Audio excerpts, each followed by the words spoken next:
Well, good morning again, and good morning to everybody who's joining us right now. This is my second good morning of the morning, and to everybody in Dubrovnik campus as well. Hey, gang.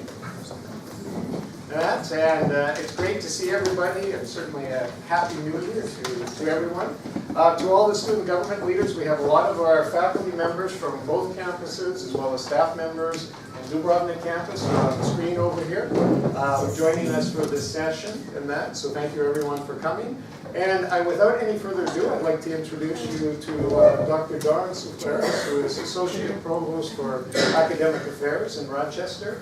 And I think she has a very interesting, very appropriate presentation here. So without any further ado, Dawn, we'll turn it over to Dawn. Great, thank you, Don, very much. Good morning, everyone, and this is very exciting. I didn't expect all of you to come, so this is wonderful. I'll tell you very briefly of who I am and what I do at RIT Henrietta campus.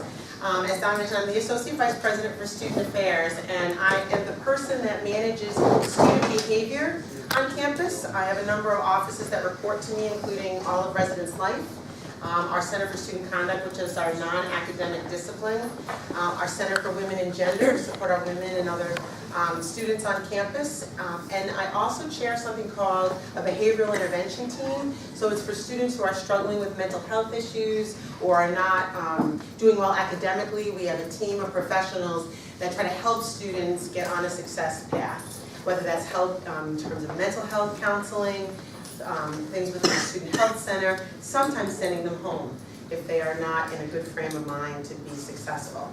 I'm here today to talk to you about millennials. So you'll say, well, wow, what do you know about millennials? Let me tell you a few things about me. I have a PhD in sociology from the University of Buffalo, and I spent my time in my doctoral program studying college students in community, how they transition in community, how they manage in a community, what are the successes and what are the challenges. And so I've really spent my whole career in student affairs for 25 years working with students and how they acclimate to a college campus. Why I pick millennials is two reasons. One, it's of great interest to me because when I work with students every day, I'm trying to understand the generation and how we can best put this generation on path to success. The other reason is that I gave birth to 3 of them. So they are back in Rochester, New York, but I will tell you that has been a great learning experience. For those of you who have millennial children, you'll know that they're a little bit of a challenge.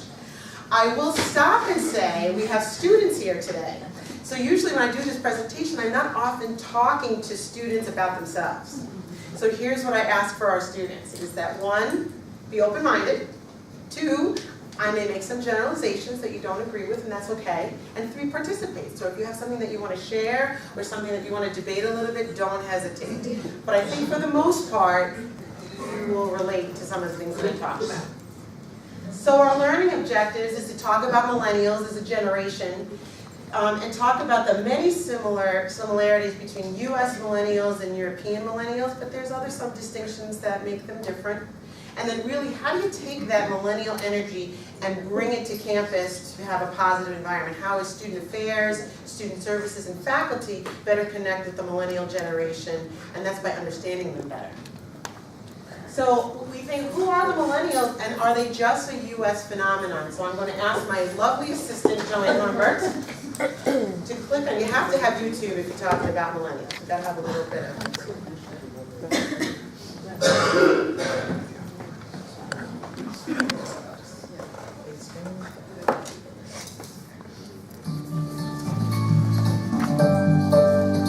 We are the millennials, but who are we? There are over 80 million millennials in the United States today, the largest generation since the baby boomers. But this population, known as Generation Y, extends far beyond our mere American borders. G'day, I'm Clinton Khan, and I'm a millennial from Melbourne, Australia. Hi, I'm Jonas Sotamo. I'm a millennial, and I'm from Finland. My name is Shashank Singhai, and I am a millennial from India. We're a little adventurous. We're, contrary to a lot of Americans, we're really fascinated by what's happening outside our country. Although Australia it's a huge piece of land, we only inhabit such small parts of Australia that we really want to see what's outside. So traveling is really important. We're very focused on enjoying what's happening now and not so focused on what's going to happen in the next 5 years. Youth in Finland, the millennials there, are much more on their toes about the future, whereas American youth are perhaps more secure in a sense that they have everything they need here in America. India is so diverse a country. The millennials now, they have a more open perspective to things. There is more freedom to do what you want to do. My name is Natsuki. I'm a millennial from Japan. My name is Jun, and I'm a millennial from Malaysia. Millennials of Japan has the quality to balance between tradition and new. For example, the young musicians are trying to incorporate traditional instruments and stuff in the rock music, for example. Our generation is more proud of being Japanese. The way we think, the way we live our lives right now, it's a lot closer than people would think to America. We may be a little bit more conservative because it's still a Muslim country and the way of thinking might still be a little bit conservative, but it's getting there. We're getting more and more liberal with our thinking.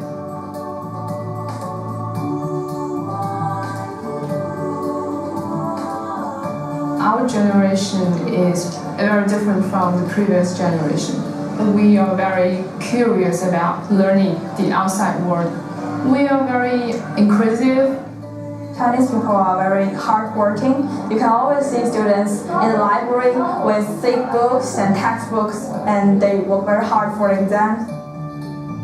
In China, we rely too much on family because family members, they take care of us in all aspects. And that's not very good for Chinese children because you're not independent. You do not make a choice for yourself like which college you're going to attend or which career.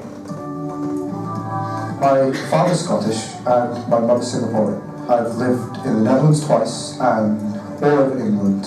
Through it all, I've met a lot of different people from a lot of different places. As a generation, we are different. Every country has its own customs, culture. Millennials are certainly a vast generation. While we may be different in our habits or ways of living, we're all connected by the one global truth. The truth that lets each one of us stand up and say, We are. We are. We are the millennials.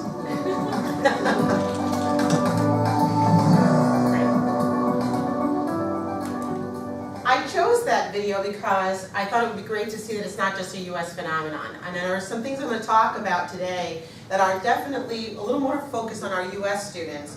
But really the millennial phenomenon is all over the world. I want to talk a little bit about generational theory, and that is another area of interest. I get a lot of my information from Pew Research. Pew does a lot of work in understanding millennials. So find yourself here. These birth years, they do vary within 5 years or so, but for the most part, I know in this room right now we have baby boomers, we have Gen Xers, and then of course we have our millennials. Millennials, we focus on all of you because you are the largest generation of your kind. We have never had worldwide as many individuals as part of a generation than you. And so for those of us like me who are Gen X or the baby boomers, we're a little afraid of you, okay? There's a lot of you.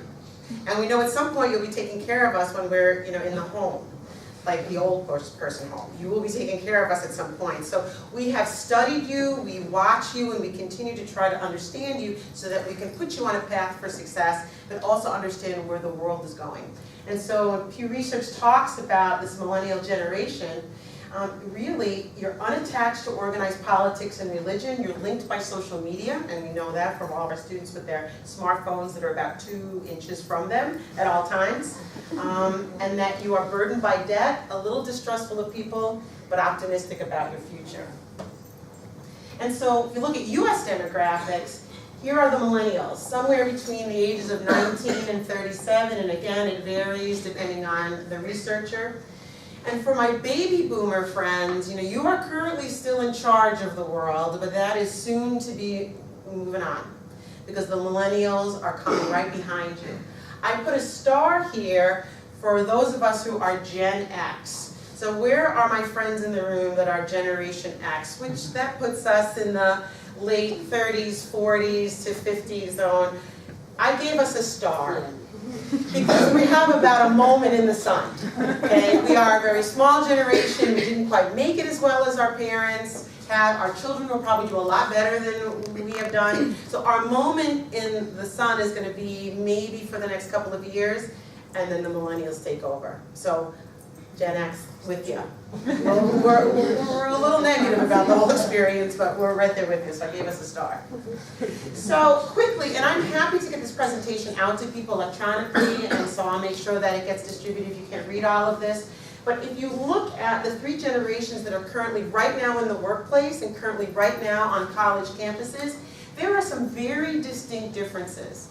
When I think about the boomers, and I'm going to make you raise your hand, baby boomers. Where are my baby boomers? You can put them higher, don't be shy. Jim, where are you? Okay, just making sure when Jim Waters is baby boomers. There's 3 of us. Gen Xers are kind of liking this, right? We have a little power over the baby boomers for just a moment. The baby boomers, until the millennials came along, were the largest generation and really pushed consumerism, career-mindedness, and education into the forefront. So when we talk about baby boomers, they're currently the decision makers, but not for much longer. Gen X will have our moment in the sun this year, and then within 5 years, we'll be reporting to the millennials. But if you look at boomers, this was a generation who wanted that corner office, who wanted to achieve, wanted their children to achieve, and that has a very significant impact on the millennial generation because most millennials have baby boomer parents, except for our latter millennials, our late day ones who are being birthed and cared for by the Gen Xers. But they were definitely, the baby boomers, very focused on achievement, money, getting high up in their corporations, staying for long periods of time at their company or university. It's not out of the ordinary for a baby boomer to talk about working at a college or a company for 40 years, 30 years, 25 years. We say that to millennials and they're like, that sounds awful. We want to be moving every 3 to 5 years and doing something different. Our Gen X, as I mentioned, we're a little more traditional than the millennials, but we just have come a little late into the whole picture because of our size. We embrace technology, but we just don't have the savvy that we'd like to have that the millennials have. And then you talk about millennials, you have been digital natives, and we'll talk a little bit about that later. You're not so much going to be loyal to your companies. And what I mean by that is you're going to be looking for what's the next step.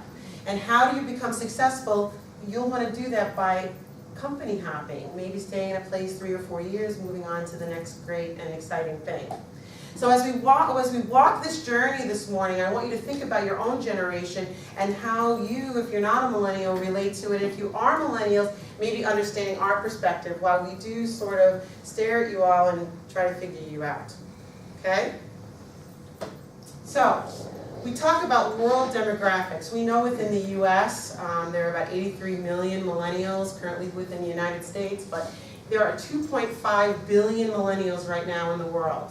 And that's 25% of the workforce currently. And if I break that down a little bit, for Gen X, we're about at 21% of in the workforce.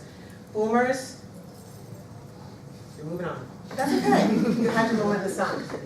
To give you a perspective, 50% of India right now is 25 years old or younger.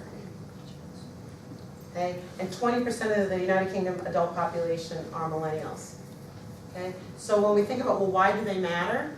They matter significantly because they are the future. And so at the beginning of my presentation, it's their world and welcome to it. As Gen Xers and as baby boomers, we need to adapt to help them be successful and also to understand them so that our campuses prosper. So when we look at world population, you can see in 2015, Gen X, we have our moment, but quickly within 5 years, our millennial friends will be taking over and most likely will be working for them.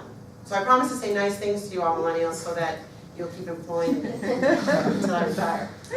So, more than 50% of the world's population currently is under 25 years old. So when I was preparing this presentation, again, I've talked nationally on this subject of millennials in the workforce, millennials in consumerism, millennials on campus. There is a lot of global research, though, about the impact of millennials across the world. And I picked these three international companies to show you that there's been a lot of investment in understanding millennials, particularly consumer habits, because that's where the money is going to be. You're a very particular generation when it comes to how you spend money, which we'll talk about.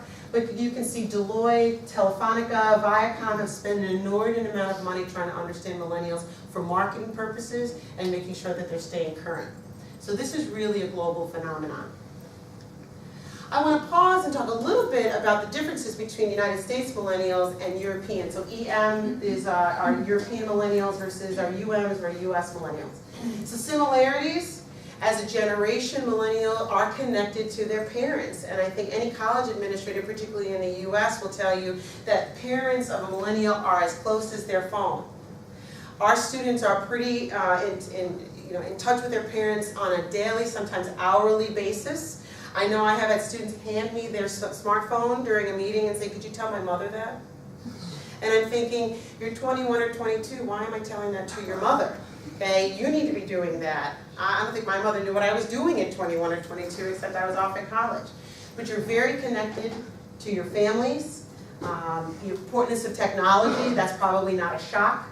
You're a very self-confident generation because you know you're going to change the world. And you're very globally minded. The difference is that European millennials are not necessarily as civic-minded as US millennials. Does anyone want to guess why, especially in terms of community service and volunteerism? Anyone want to guess why US millennials are a little more focused on that than European millennials? It was required for us to graduate. It was required for us to graduate. They have. It is often a requirement for graduation. But do you know where that push came from?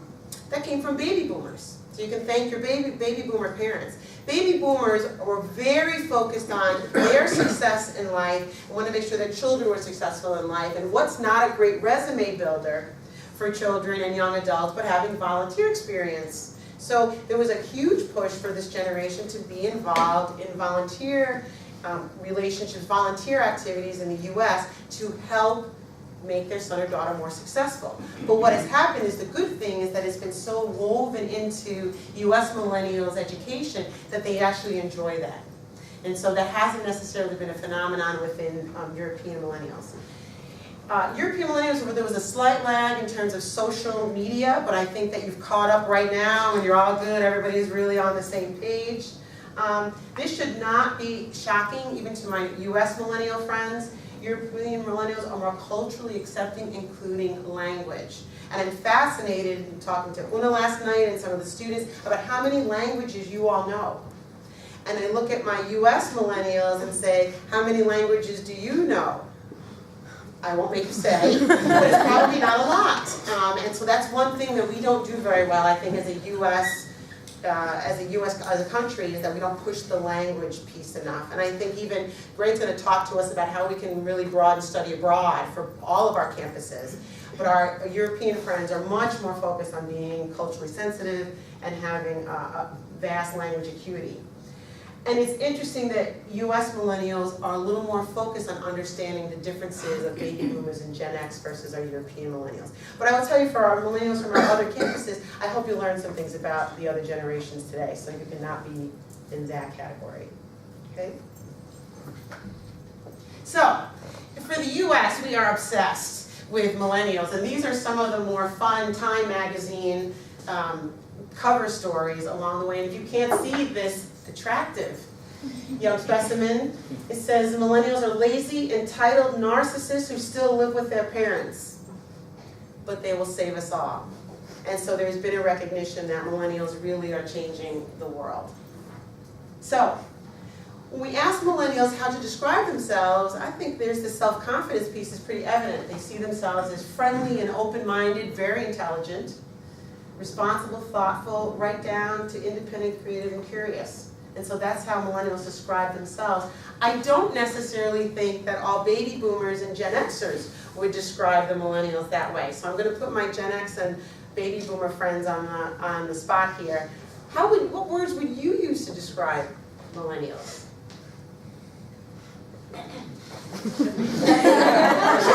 Don't be shy. Curious. Curious. self-confident, entitled, spoiled maybe, Tony?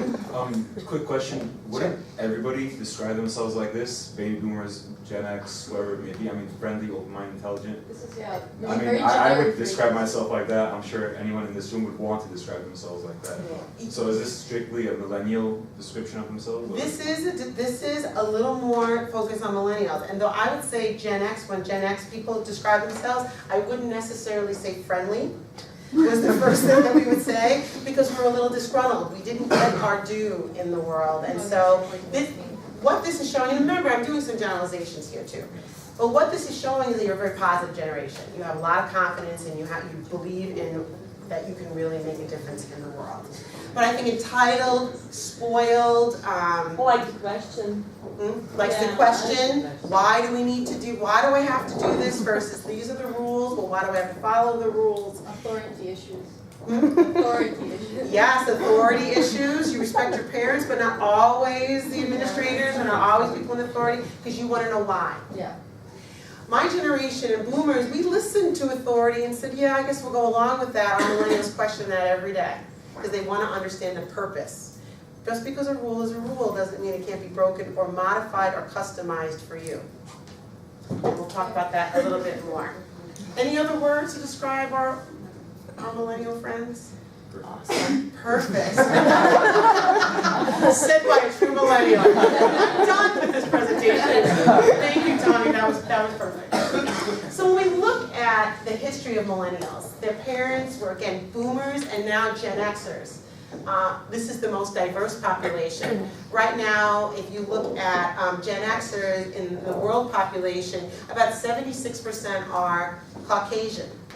If you look at millennials worldwide, it's about 51% are Caucasian. And so we see African American, Latino, Asian students, and also a lot of mixed race students on our campuses. So the diversity piece is huge, much more diverse than our generation. Again, the largest generation of its kind, the most educationally ambitious generation. Millennials will be the most educated generation the world has ever seen. Okay? One, because there's so many of you. Two, because baby boomers were very focused on getting their kids into school. You ask any baby boomer the goal for their sons or daughters when they were young, it was making sure they get a college education. You will have the most master's degrees, graduate degrees, and PhDs ever in history. And do you know why, millennials? Do you know why you'll have the most graduate degrees of any living generation? We have to. We have to, because of competition and because... It's so much easier in this day and age. It wasn't as easy before to get into a college or here. Right, and you might as well stay in.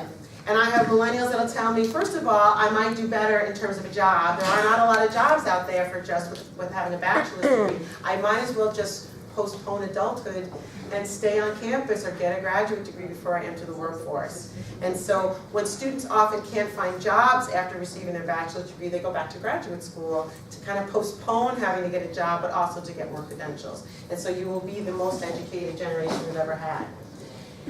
You are our retail babies, and what I mean by that, and there's a small little picture, do any of you know who that is? Yes. He's very small. He's a purple dinosaur named Barney. Barney! Okay. Barney, and I don't know again if that was just a US phenomenon or across waters, but Barney was a children program when millennials were younger that talked about you are special. There's only one of you. You are an individual. No one else is like you. And that was the theme song. That was sort of the mantra for this children's television program. Well, it really has had an impact because you all do believe you are very special. And you do believe that everything should be customized for you. We think about retail. So how many of you heard of the Gap? Right? The Gap or you get jeans. And when I grew up, there was a Gap. Okay, the Gap. You went to the Gap, and if you fit in the clothes, great. If you were too short, it didn't matter. In your generation, there was Baby Gap. And then there was Children's Gap. Then there's Maternity Gap. There's Tall Person Gap. There's Short Person with Big Feet Gap. I mean, there is a customized version of everything that was created for your generation because you were special. From Sports Illustrated magazine There's a kids magazine, and there's a junior Sports Illustrated. When I was a kid and I wanted to watch cartoons on TV, I had to wait till Saturday morning at 9 a.m. And that's when I could sit in my pajamas in front of the TV and watch 3 hours of cartoons. Did you all do that growing up? No! You could go to the channel, you could go to Nickelodeon, you could go to any channel and find cartoons that were just for you. And so everything about your generation has been customized to make it special. And so when you come to our offices as faculty and staff and want us to do things special for you, you will sometimes get that look from us like, no, these are the rules. Okay? This is the box by which you need to manage at our campus. And what do we hear from you? Well, why can't I have it different? Why can't it be customized for me? I also recently read an article that you're the like generation. We fight to get likes, right? We want likes on our Facebook page. If I post a picture on Instagram, what do I want? I want people to put a little heart and say they like it, okay? If you buy a product off of the internet, they often ask you to do a review. Millennials are the ones that will stop and do the review. For Gen Xers and baby boomers, I don't have time for that. Really? I want to tell somebody that these are great boots, okay? You can see I'm wearing them, I have great boots. But you all will take the moment to like a particular company and tell somebody about it because you want to have a voice in product and in consumerism.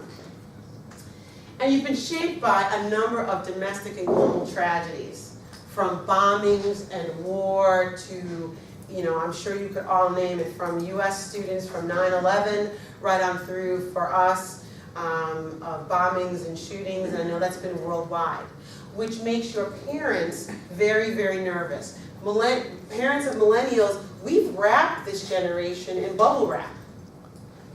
And if you know what I mean by that is we've protected them. Because of all of these things that have happened, we're always in fear that somebody was going to take you. So I think about when I grew up, I went out on a Saturday morning and said, bye, Mom, and I rode off on my bike and I found people to play with. And at 5 o'clock, she stood on the porch and said, come home for dinner. And I somehow heard her and rode my bike back and went to dinner. For millennials, we drove you right to the door to make sure nobody took you. Okay? We made sure that everything was safe, and in essence, we bubble wrapped you to keep you safe and to keep you well. That's translated into some things that I'll talk about in a little bit, how that maybe hasn't helped you be able to cope with some things, particularly failures. One of my favorite stories that I tell when I do this presentation is I have a colleague at RIT, Henrietta campus, who has a millennial daughter, and when her daughter was just walking, so about 2 years old, she used to run behind her with a pillow. And I had to stop and say one day, what are you doing? Why are you running behind her with a pillow? And her response was, I can't have her ever fall. What? And I said, why? Well, she could be hurt. And I don't want her to ever be hurt. And that's how we've raised millennials, that we not wanted them to be hurt. We have followed them around to protect them, but we may have done a little bit of a disservice. That wasn't my life. I'll stop for a moment, my millennial friends. Anything you want to add? None of you look mad at me yet, so this is a good thing. Can you relate to it just a little bit? Yes, but I think that this kind of protectiveness started maybe later on in our lives, not when we were so little. I mean, I don't know how it is in the US, but mostly parents from these parts of Europe, to put it that way, from the Balkans, kind of, where they fall, my parents had this saying, "Toga djeca rastu," that's what makes children grow. So every time I'd fall and I start crying, they're like, oh, she'll just get up, who cares? Right. Bruised knees and scabbed knees, that was normal for us. Nobody walked around with a pillow. True. And we also went out and played all day, and we had to come back when the lights turn on. That's when you know. If you have to come back before that, or your mom's gonna beat you up, It's kind of along those lines. I think this, fear came later on when we started, having a birthday party and you have to go somewhere, and your mom's gonna wait, till 11 p.m. to pick you up right in front of the door so nobody, kidnaps you or something. Right. But when we were kids, it was much more. So it happened a little later for you, but I will tell you from my U.S. friends. It definitely happens in the U.S. It happens from the baby boomers a lot. Baby boomers a lot. My mom's a baby boomer, my dad's a Gen X. So my dad was like, go, get up. And my mom was just like, oh my God, let me hold you. I think sometimes when I watch parents take their children to elementary school, that if the parents could pull their car inside the elementary school, in front of the actual classroom door and let them in, that they would feel best. I they watch parents and they stand there and they watch, and it could be literally from here to where Ashley is, but a parent will watch their son or daughter go into the building to make sure nobody takes them. Some of that has to do with media, right? We think about news happens on the spot. So if somebody is abducted, if a child is abducted, if something happens, it's immediately on CNN. It immediately comes to our phone. It's on every piece of social media we're on, and we start to panic as parents that that's going to happen to our son or daughter. Meanwhile, statistically, it probably won't, but that's been how we have felt as a generation in raising all of you. So when we look at millennials, there's a lot of pressure to succeed. There's pressure on you from parents. There's pressure on you from all of us because we want you to succeed. You've been very protected. Millennials are a very protected generation. Obviously, you're digital natives in technology. You have a global focus. But this achievement, this pressure to be everything we want you as parents to be or as students to be, can have its toll in terms of stress on millennials, and we see that particularly in the US. So in the US, and I think now really globally, there's been a fascination with the generation. And so I'm going to talk about three pieces of this. One is that families, particularly in the United States, but I think also in Europe, most mothers worked outside the home, at least once children went back to school. And so what ended up happening in this is that so if a mom or dad is working and the son or daughter finishes school at a particular time during the day, to just come home and just be home really made many parents feel uncomfortable. So it became the era of structure. So after school, you went, for millennials, they went to a sports practice, or piano lessons, or dance lessons, or an arts class, or very structured, okay? Our generation, particularly Gen X, we were the age of the planner, okay? We suddenly in our world got a planner and we were able to plan our whole lives. Well, we decided also to plan our millennial lives. And so our millennials grew up having something to do on the hour to make sure they weren't just being there in front of the TV. We wanted you to bring skill set. We also were afraid for you to just be home. We wanted you to keep achieving even when you were younger. And so we micromanaged our millennials. So sometimes I'll have students tell me, I don't know what to do with myself between 2 and 5 o'clock every day. And I said, don't you have schoolwork? Well, no, I do, but I'm used to always being somewhere. And now you're telling me as a first-year student, between 2 and 5 every day, I have nothing to do. What should I do? And my response is, go just be. You know, and I have students will say, what do you mean just be? I'm like, just be. Go have a cup of coffee, go read a book, go call home, go do something, but they're not used to not having the structure. So many of our students look to us as administrators to provide them structure. That's very true. This scares Gen X and boomers all day, does it not? 67% of millennials go home after college. What? I remember when I graduated, my parents said, congratulations, and where are you living now? Because we turned your room into a crib. But really, for US in particular, most of millennials, if they don't go on to graduate school, often move home. They move home for two reasons. One, because they may necessarily be able to find a job, and they have to pay back their student loans, and so it's a lot cheaper living in mom and dad's basement than it is paying loans back and rent and trying to live in a city somewhere where they can't make ends meet. So we know that you keep coming back. And so, don't come back, go out, live and be prosperous, be prosperous. But we have students that are living home until they're 30 because their parents are still cooking for them, cleaning for them, doing their laundry, taking care of them.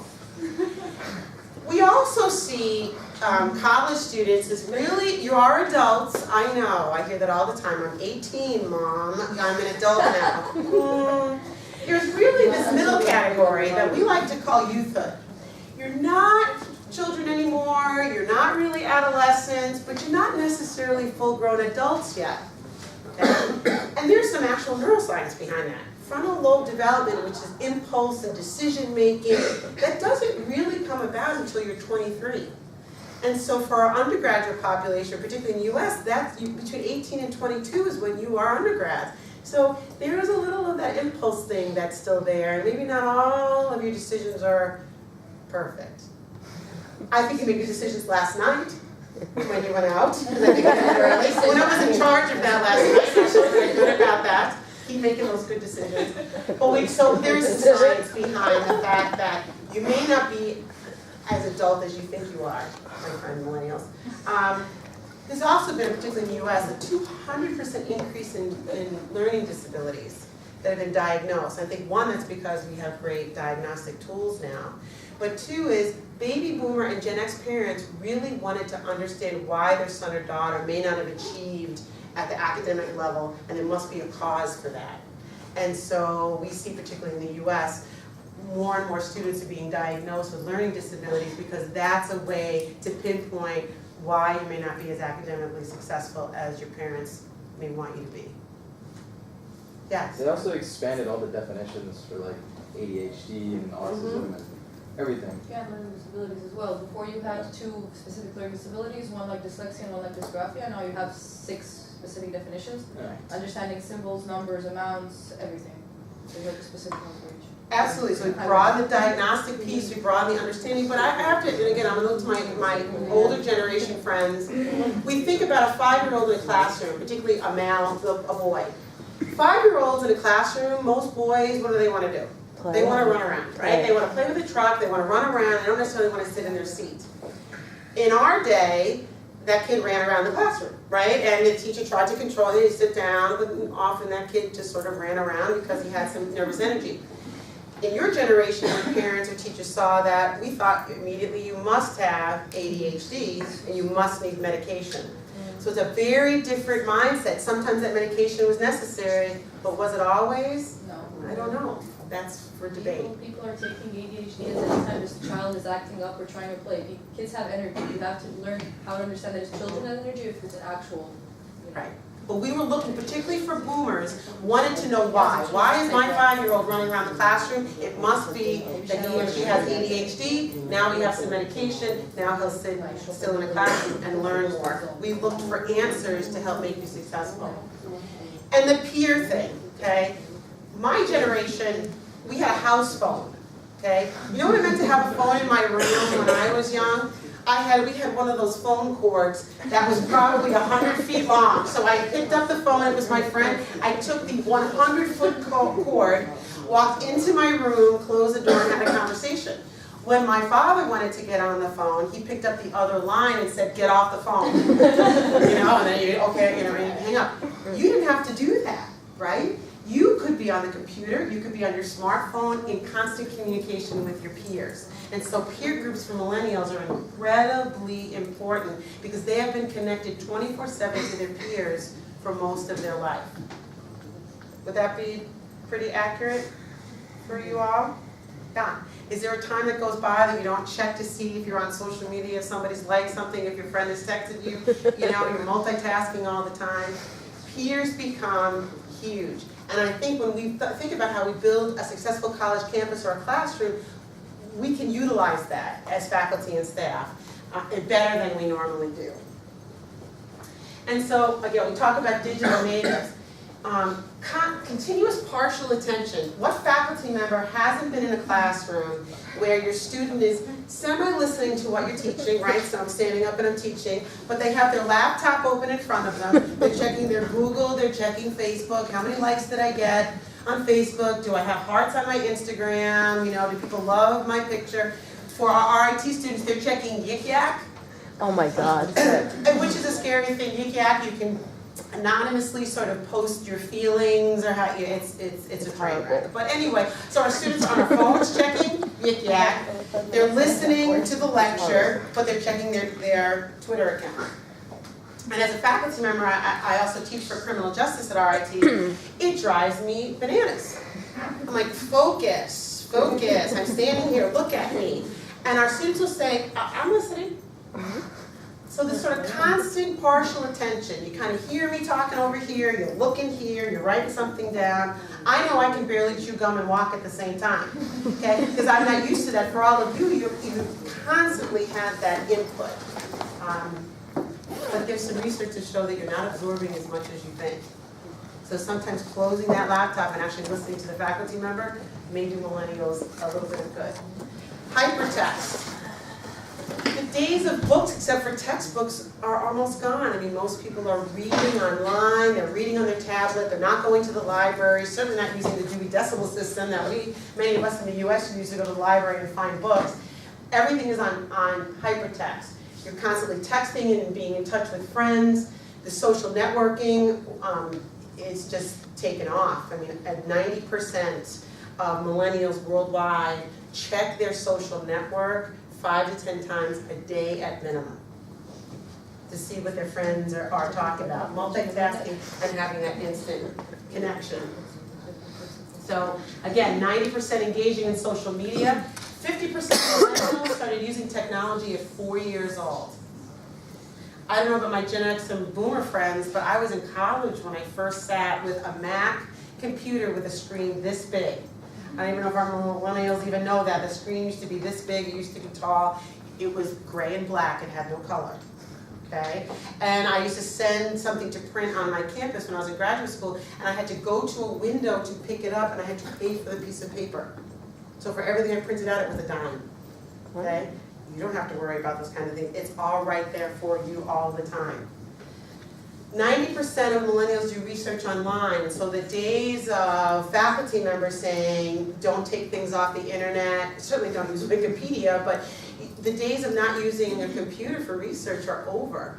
There are still some faculty that say you need to go and actually physically get a book, and our millennials look at us and say, really? Why can't I just push that button and I have Google Scholar that tells me all the things that I need to know, right? But that's where faculty staff, we need to make sure that we're keeping up with the technology. And 85% view all media on computer. So the days of my generation running home to be home by 9 o'clock at night so I could watch a particular television show, and if I was 5 minutes late, I missed the first 5 minutes of that TV show, are over, right? Because you all just watch it on demand. You figure out it's on the computer, and so televisions and networks and all will be a thing of the past at some point.